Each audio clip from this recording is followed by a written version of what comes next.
আসসালামু আলাইকুম বিসমিল্লাহির রহমানির রহিম। সবাইকে স্বাগতম আমার চ্যানেল। এখন 1:10 বাজে। আজকে দেরিতেই ভিডিওটা অন করলাম। তারপরে সকালের কোনো ভিডিও করিনি, কারণ সাইদুল বাবা নাস্তা না খেয়ে দোকানে গেছে। আমি রোজা রেখেছি। ছোটো মেয়ে নাস্তা খায়নি, স্কুলে চলে গেল। বড় মেয়ে উঠে ও আর নাস্তা তো তেমন খায় না, এই জন্য সকাল থেকেই অন্য কাজে ব্যস্ত ছিলাম আর ভিডিও করা হয়নি।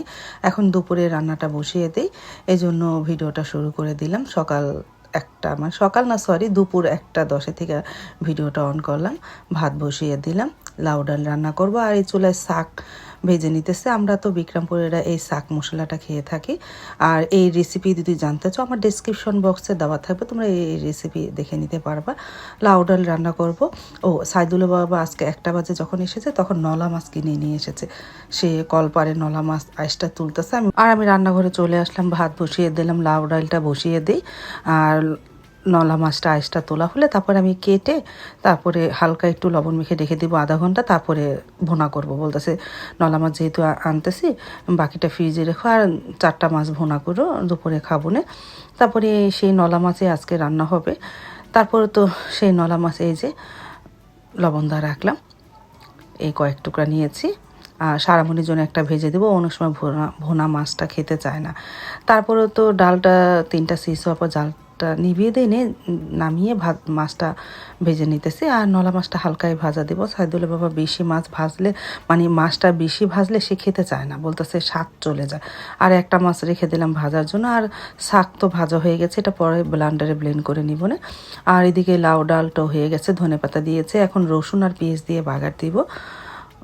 আর এই যে মাছ ভাজা হয়ে গেছে, মাছের পেঁয়াজটাও ভেজে নিই। এখন রসুন আর পেঁয়াজ দিয়ে ডাল বাগার দিয়ে, আর এই চুলায় পেঁয়াজটাও ভেজে নিই। মাছ মশলা কষানো হোক, টমেটো দিয়ে ভুনা করব।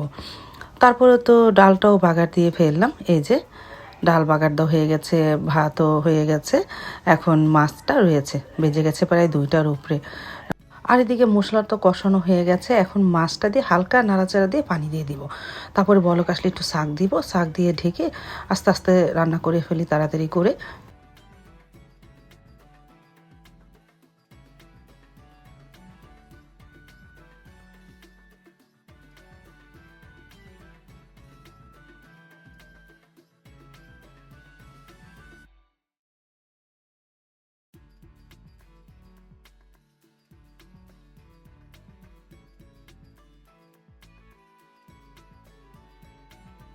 এই যে শাকটা বের করে রেখেছি, এটা ফ্রিজে ছিল। আর আজকে যেটা আছে সেটা ব্লেন্ডারে ব্লেন্ড করে নেব, যেটা ভেজেছি।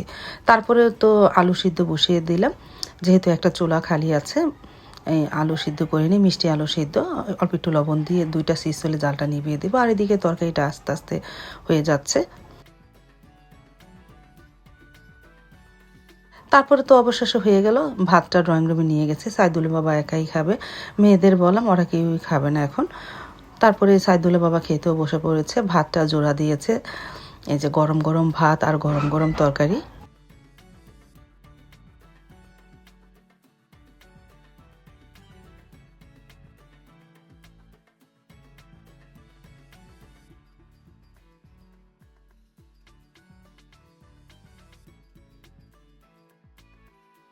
সাইদুল বাবা যেহেতু খাচ্ছে, আমি এ ফাঁকে ব্লান্ডারে ব্লেন্ড করে ফেললাম শাকটা। এখন একটা বক্সে রেখে ডিপে থুয়ে দিব, ডিপ ফ্রিজে। যখন তরকারিতে দেবো তার কিছুক্ষণ আগে বের করব। তারপর তো দেখতে দেখতে সন্ধ্যা হয়ে গেল। আলুর চপ আর পেটিস নিয়েছি, সাইদুল বাবা আলুর চপ পাঠিয়েছে।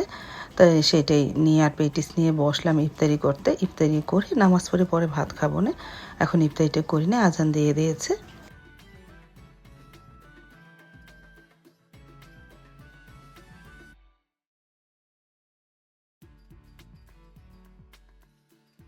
তারপর তো নামাজ পড়ে ভাত খেতে বসে পড়লাম। আমি একটা ডিম ভেজেছি, আর গতকালকের ভর্তা ছিল, আর গতকালকের পালং শাকের তরকারি ছিল, তাই গরম করে নিলাম।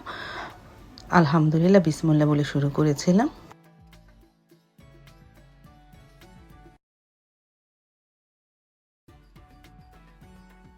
আজ তাহলে এ পর্যন্ত, দেখা হবে আগামীকালকার নতুন আরেকটা ব্লগ নিয়ে। আল্লাহ হাফিজ, আসসালামু আলাইকুম।